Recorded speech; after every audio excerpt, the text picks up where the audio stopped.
Hey boys and girls, welcome to Monroe Live.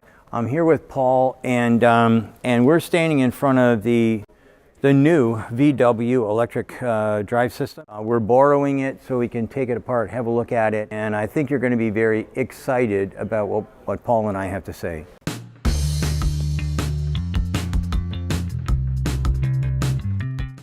When I did the first VW motor, I was very impressed, but now I'm uber impressed. As far as I'm concerned, right now is the second best electric motor on the planet. Of course, on the VW motor, it was 10.0 milliohms for the first phase, 10.0 milliohms for the second phase, and 10.0 milliohms for the third phase, precisely balanced. And to have that still be exactly what the original intent was. Yeah. You know, somebody shot an arrow at a target on the moon, and 2 years later when the arrow hits, it's in the dead center. This shows German engineering at its best. The kind of machine that's going to do well on durability testing. And this is the kind of thing you like to see. This whole thing fits in exactly the same package as their old one. Yeah.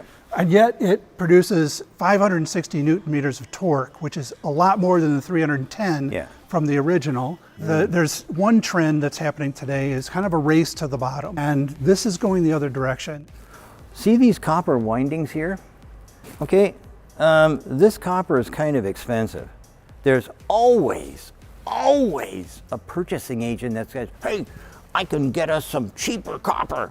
And as soon as you do that, you bugger everything up. And so it's built like a Swiss watch, although in Detroit we say built like a Shinola watch. They've optimized these bearings and the finish on the gears and the spacing of the gears so perfectly. Watch this. It just keeps spinning. Are you kidding me? They've chosen to go with stronger magnets. Again, it's a cost trade-off to try to get extra efficiency and this really high torque to give the customer that punch off the line. It's a team effort. You can't do that. Just one person can't do that by themselves. It's the machining people on the line. It's the quality control. It's the people in purchasing. The whole team working together is what it takes to deliver this kind of. When you see this kind of build quality, you just know when you walk into the plant, there are going to be statistical process control sheets with today's data on last hour's data. Yeah, last hour's data, so that everything fits together perfectly. Because when you put it together with a heat shrunk fit, you only get one shot at it. It goes in and you're done. And if it didn't go in right, then you've got an expensive piece of scrap. Yeah, so it is a unique hybrid combination of water cooling and oil cooling for this motor. Initially, I was surprised at, but now I'm delighted with. This thing is oil cooled and lubricated without a pump.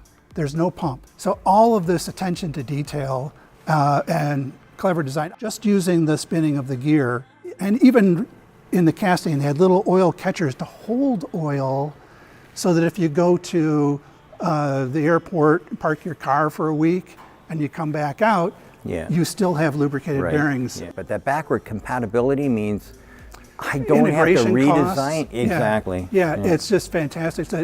So the huge savings in integration costs that you get by having that backwards compatibility, it's worth every penny that you put into the motor. They've left themselves an easy upgrade path to 800 volts should they choose to go that way in the future. All they have to do is go to 2 parallel paths by changing these connections, and you've got an 800 volt motor. This is a true European motor. The content from Europe is all over the place, especially the parts that stand out from a build quality perspective. So finally you get a chance to give people credit where credit is due. So VW, this is the example. Now basically you need to talk to the rest of the engineers to come up with something that is equal to this stunning example of engineering prowess. Anyway, thanks for watching, and stay tuned for more Monroe Live. Thank you. Bye.